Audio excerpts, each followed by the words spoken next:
Gálatas capítulo 6, a partir do versículo 7, diz assim: não erreis, Deus não se deixa escarnecer, porque tudo que o homem semear, isso também ceifará. A palavra de Deus começa dizendo: não erreis. Você já ouviu alguém falar assim: errar é humano? Talvez você já falou isso, e com certeza você ou falou, ou ouviu alguém falar isso, após ter cometido algum erro. Errar pode ser humano, mas errar é mais do que apenas uma coisa que nós estamos sujeitos a cometer. O erro, na verdade, ele é uma escolha, porque se a palavra de Deus, que não falha, ela disse não erreis, significa que nós podemos não errar, como também estamos sujeitos a errar.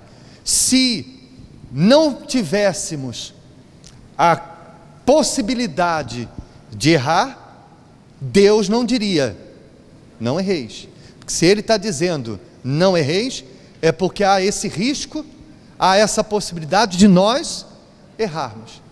Mas se Ele está dizendo não erreis, é porque também há a possibilidade de não errarmos, porque Ele não ia dizer para nós não erreis se a gente não tivesse condição de fazer isso. Deus jamais diz para nós fazermos algo que nós não podemos.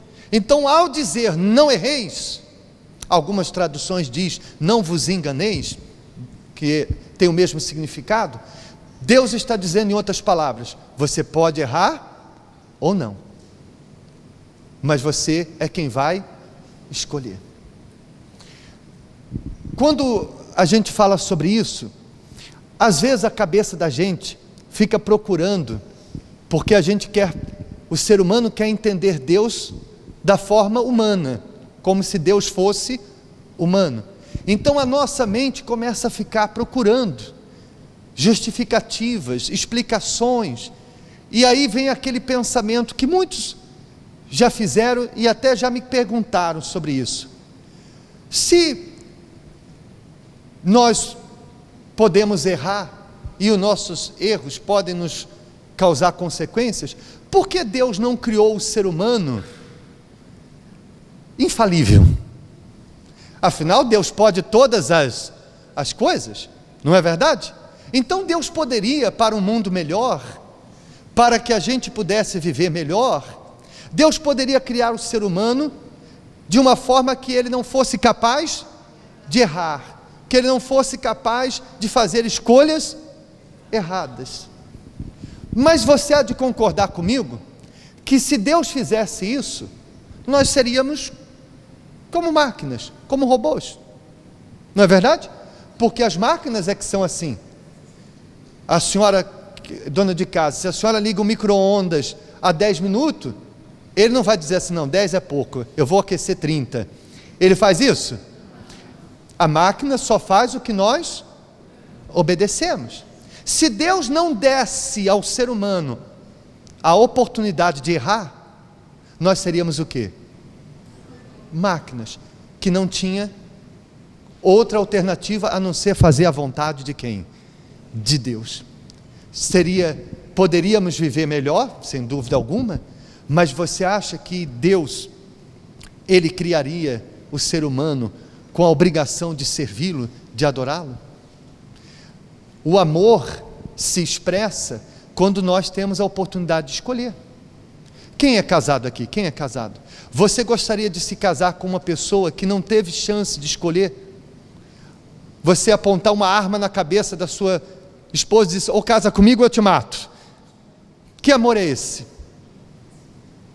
O amor está no fato de que ela escolheu você, como você também escolheu ela. Não é verdade? É assim que nós expressamos o nosso amor, é assim que nós expressamos o nosso gosto pelas coisas, não é verdade? Por que você veio vestido com a roupa que você veio? Porque você abriu o guarda-fato e disse: eu quero essa, eu quero essa. Não é assim que a gente demonstra os nossos gostos? É ou não é verdade? Então, como Deus seria amado se nós não tivéssemos chances de escolher amá-lo? Como que Deus seria servido se nós não tivéssemos a escolha ou a oportunidade de escolher servi-lo?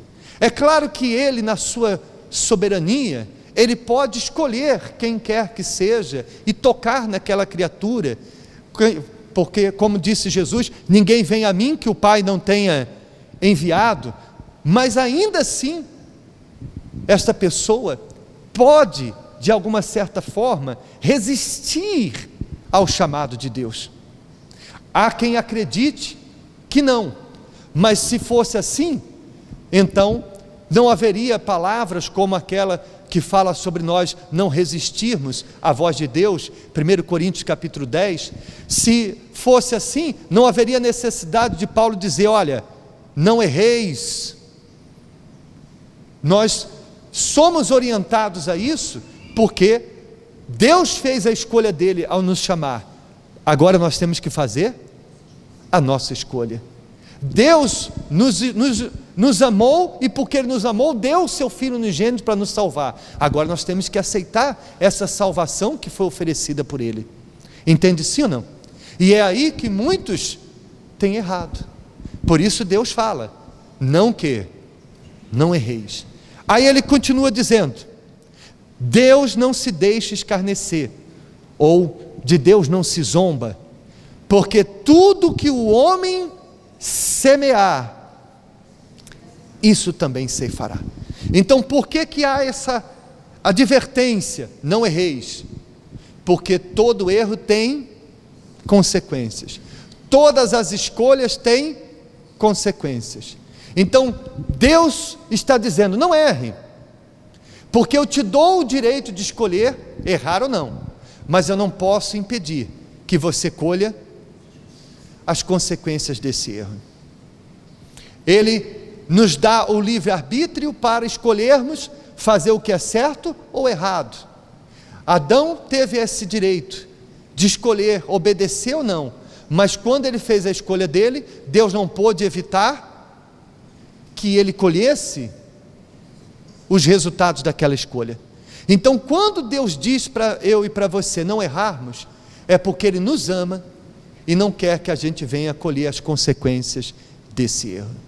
E você sabe, infelizmente, tem gente que vive a errar, vive fazendo escolhas ou decisões erradas, como se um dia ela nunca tivesse que colher resultados dessas escolhas, mas é um mero engano. Eu vou mostrar ali para vocês no ecrã, para não gastarmos tanto tempo, depois você pode apontar Eclesiastes 8, 11, 12, para você ler em casa com mais calma, o 13 também é muito bom. A palavra de Deus diz assim, visto como não se executa logo o juízo sobre a má obra, ou seja, a conta não chega logo, entende? O resultado não vem na hora, o coração dos filhos do homem está inteiramente disposto a praticar o mal. Sabe, aquela pessoa que diz assim, ela roubou e aquele dinheiro fácil veio, não foi pega, afinal, foi muito fácil, né? Foi muito bom. E aí a pessoa acha que porque não vai ter consequências, continua a praticar o quê? O mal. Assim é a mentira, a pessoa mentiu uma vez, não foi descoberta, mentiu a segunda, não foi descoberta, mas ela está só plantando. E nem tudo na vida da gente, a gente colhe imediatamente. Por isso que o próximo versículo diz, ainda que o pecador faça o mal 100 vezes, e os dias se lhe prolonguem, ou seja, não aconteça nada, eu sei com certeza, que bem sucede aos que temem a Deus, porém o ímpio não irá bem. Então a palavra de Deus diz, que vai chegar uma hora, em que a conta vai o quê? Chegar. Em alguns chega em vida, outros podem ser que, sabe aquelas pessoas que cometeram crimes, que nunca foi confessado, e nunca foram descobertos, e que levaram para a sepultura achando, está vendo? ninguém nunca descobriu. Vou levar comigo para o túmulo. É melhor a pessoa pagar o quê? Em vida, se arrepender e não ter que pagar na eternidade, do que deixar para pagar tudo quando já for tarde demais. Não é verdade? Então por isso Deus está dizendo o quê? Não erre. Errou, se conserte, se arrependa.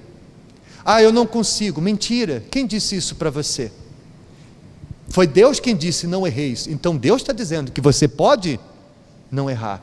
Você tem que escolher isso. Escolher o seguinte: eu não vou mais mentir, eu não vou mais ter maus olhos, eu não vou mais me prostituir, eu não vou mais guardar mágoa, eu não vou mais errar, porque eu sei que esses erros, eles vão se acumulando na minha vida, as consequências vão me atrasando, e eu não quero mais isso. Você continuar errando, mesmo ouvindo essa palavra, seria o mesmo que zombar de quem? De Deus. Por isso que nesse mesmo contexto ele diz: de Deus não se zombe. Não podemos pensar que não é bem assim, não é desse jeito, que Deus não vai me castigar por isso. É Deus quem está dizendo: o que o homem semear, ceifará. Não é ele quem está castigando, é a pessoa que está se castigando ao plantar aquilo. Não tem como. A lei de Deus é o seguinte: você pode escolher o que quer plantar, mas eu não vou te impedir de colher o que você plantou. Se você quiser colher coisas boas, plante o que é bom. Se você quiser continuar plantando o que é mal, não espere colher coisas boas. Amém? É justo? É justíssimo.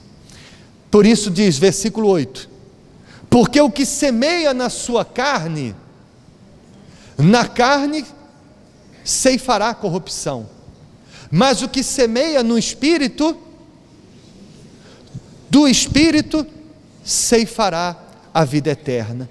Então, além de o que nós plantarmos, vamos colher, também tem que ter atenção de que a natureza do que nós plantamos, nós vamos também colher. Não é só o que fazemos, mas é a área em que nós fazemos isso. Por exemplo, quem vive semeando na carne, fazendo apenas a vontade da sua carne, não pode colher coisas espirituais. Há quem diga assim: eu quero ser batizado com o Espírito Santo, mas só planta coisas da carne. Eu quero ter um encontro com Deus, eu quero ter uma experiência com Deus, que são coisas espirituais, mas como se ela só semeia coisas carnais, terrenas. Se as orações delas são só voltadas para as suas necessidades físicas, se o tempo dela é só dedicado às suas distrações favoritas, e ela não planta as coisas espirituais, ela não dedica desse tempo para ler a Bíblia, para orar, ela não busca o Espírito Santo às quartas ou aos domingos, ou quando vem, às vezes vem só o corpo, e às vezes nem o corpo vem só o... Tem gente que dorme o culto inteirinho. Então, como é que essa pessoa vai receber as coisas espirituais sem plantar coisas espirituais? É como você querer colher abóbora plantando melancia. É possível? Então, quer ser cheio do Espírito Santo? Comece a plantar, faça jejum, renuncie coisas que você sabe que não agradam a Deus. Você quer ter experiências com Deus, estreitar seu relacionamento com Deus? Separe mais tempo do seu dia para conviver mais com Ele. Conviver com Deus não é só acreditar que Deus existe. Não se iluda, olha aqui para o pastor, por favor, não se iluda com aquele pensamento: eu sirvo a Deus do meu jeito. Então você não serve a Deus, porque se você serve do seu jeito, já não é mais a Deus que você serve. Eu tenho a fé do meu jeito, então não é mais em Deus, porque a fé em Deus não é uma fé do nosso jeito, é a fé conforme diz a Escritura. Não sou eu quem invento isso, não é o Bispo Macedo quem ditou como que se serve a Deus, como se acredita nele, é as Escrituras quem dizem isso. Então, se a pessoa só faz o que ela quer, do jeito que ela quer, ela está semeando de acordo com a vontade dela, ela vai colher só coisas da carne. Então ela vai continuar dentro da igreja, vazia, religiosa, infeliz, inconstante. Por quê? Porque não tem tido a capacidade de semear coisas o quê? Espirituais.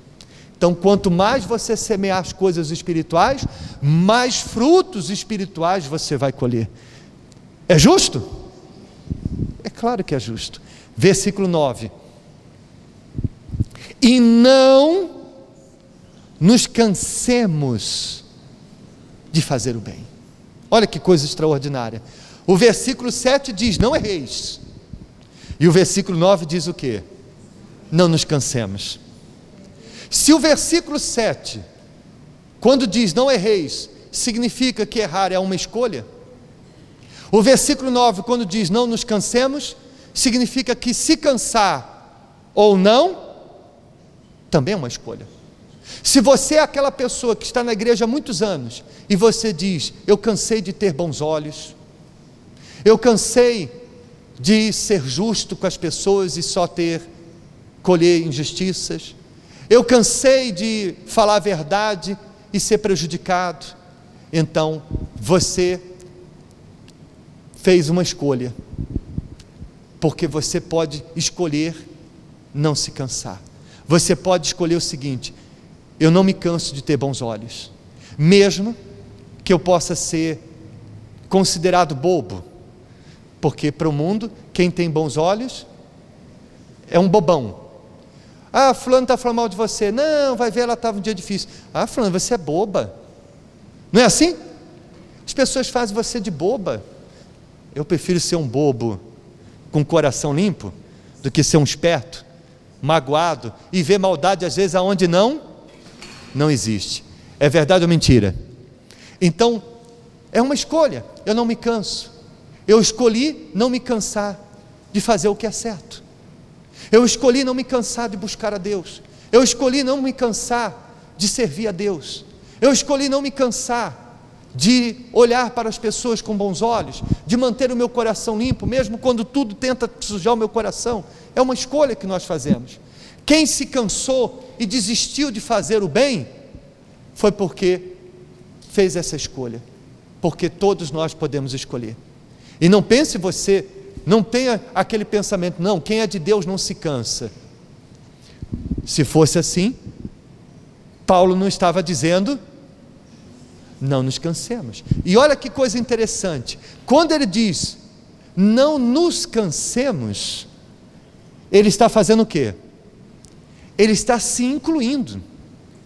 O apóstolo Paulo, o homem que subiu ao terceiro céu, que foi evangelizado nada mais, nada menos do que pelo próprio Senhor Jesus, que escreveu metade do Novo Testamento, ele disse, não nos cansemos. Em outras palavras, eu também posso me cansar. E ele sabia o que estava dizendo, porque ele foi perseguido por pregar o Evangelho, ele foi preso, açoitado, por pregar o quê? O Evangelho. Sofreu tanto dos gentios como dos judeus perseguições por pregar o Evangelho para eles, e ainda mais, foi morto por pregar o Evangelho, mas ele terminou a sua vida escrevendo, de lá da prisão, escrevendo o seguinte: combati o bom combate, guardei a fé e completei a carreira. Essas três coisas, não me lembro a ordem certa. Ele completou a carreira, ele combateu o bom combate e guardou a fé. Em outras palavras, eu não me cansei. Minha vida inteira eu fiz e só recebi lutas e perseguições, mas não me cansei. Então, se ele poderia cansar e escolheu não se cansar, nós também podemos. Não importa quão grandes sejam as suas lutas e quão tem sido em glória a sua vida por fazer as escolhas certas. Às vezes você é uma pessoa no seu trabalho discriminada por você não aceitar falar mal dos outros como lá eles falam. Você na sua família é discriminado porque você abriu mão de tudo para poder servir a Jesus. E às vezes você não tem ao seu redor nada que lhe motive, a não ser a sua fé em quem? Em Deus. Então, saiba que só isso é o suficiente, você não precisa mais do que isso. Quem tem Deus para motivá-lo, não precisa de motivação de mais ninguém. Ou você precisa de um pastor coach, que venha ficar lhe dando palavras de ânimo, injeção. Não, você não precisa, você tem o próprio Deus para sustentá-lo. Amém? Então ele diz: e não nos cansemos de fazer o bem, porque a seu tempo ceifaremos. Não é no nosso tempo, é no tempo de quem? De Deus. Isso é muito importante, porque deixa eu falar uma coisa para vocês. Olhem aqui para mim, por favor. Quando uma pessoa planta, ela quer colher no tempo de quem? No tempo dela, não é verdade? Ela não quer, e se tem uma coisa, olhem para mim, por favor, se tem uma coisa que o ser humano hoje está cada vez mais acelerado, não é verdade? Hoje em dia, as pessoas querem as coisas tudo da noite para o dia. Se a pessoa na fila do banco demora um pouquinho mais, já tem discussão, já tem... não é verdade? Então o ser humano está cada dia mais acelerado, mas ninguém pode acelerar quem? A Deus. Porque as coisas que nós vamos colher não é no nosso tempo, é no tempo de quem? De Deus. E às vezes, muitas coisas que nós estamos plantando aqui, nós não vamos colher em vida. Existem coisas que nós vamos colher onde? Só na eternidade. Então por isso, se você diz assim, poxa, mas quando é que eu vou colher o que eu tenho plantado? Não se preocupe, você vai ter a eternidade para desfrutar de tudo que você está plantando aqui. Amém? Então, a seu tempo ceifaremos, se não houvermos desfalecidos. Amém? Então, mais uma vez, Deus alerta: não desfaleça. Se você não desfalecer, se você não se cansar, você vai colher. Quem está assinando aqui é o pastor Alex. Quem está assinando aqui é o apóstolo Paulo. Não, o próprio Deus que está falando conosco através dessa palavra. Ele está dizendo para mim e para você: olha aqui nos meus olhos, não erre e não se canse, porque você vai colher. Não se preocupe, cedo ou tarde vai chegar o momento que você vai dizer: valeu a pena eu ter escolhido certo, valeu a pena eu não ter me cansado, porque Ele vai dar a você tudo que você está plantando. Amém? Nesta Santa Ceia que nós vamos participar, você que está fazendo o contrário disso, você tem a oportunidade de se consertar agora. Você tem a oportunidade de agora, por exemplo, se você diz assim: eu só tenho errado, Deus me deu o direito de escolher fazer o certo, mas eu só tenho escolhido o errado, e tenho colhido as consequências disso, mas eu quero me consertar, eu quero a partir de hoje fazer as escolhas certas. Você com certeza vai ser perdoado, e Ele vai te dar condições para você não errar mais. Amém? Se você diz: pastor, eu estou cansado, eu venho fazendo as escolhas certas, mas eu confesso que estou a ponto de desistir. Jesus disse, se referindo à Santa Ceia, Ele disse: quem de mim se alimenta, por mim viverá. Porque o meu corpo é verdadeira comida e o meu sangue verdadeira bebida. Hoje está todo mundo querendo distrair a gente, né? Mas não é o obreiro não, coitado, ele não tem culpa nenhuma não. É o som que está... É bom para acordar quem está dormindo. Podia fazer mais vezes, né? Especialmente domingo de manhã. Então, para concluir, você vai participar dessa Santa Ceia, vai comer a verdadeira comida e beber a verdadeira bebida, vai se alimentar de Jesus, e por Ele você vai viver. Você não vai se cansar mais, Ele vai ser a força dentro de você. Amém? Então, fiquem de pé, por favor, em nome de Jesus. Os obreiros, preparem a Santa Ceia, por favor.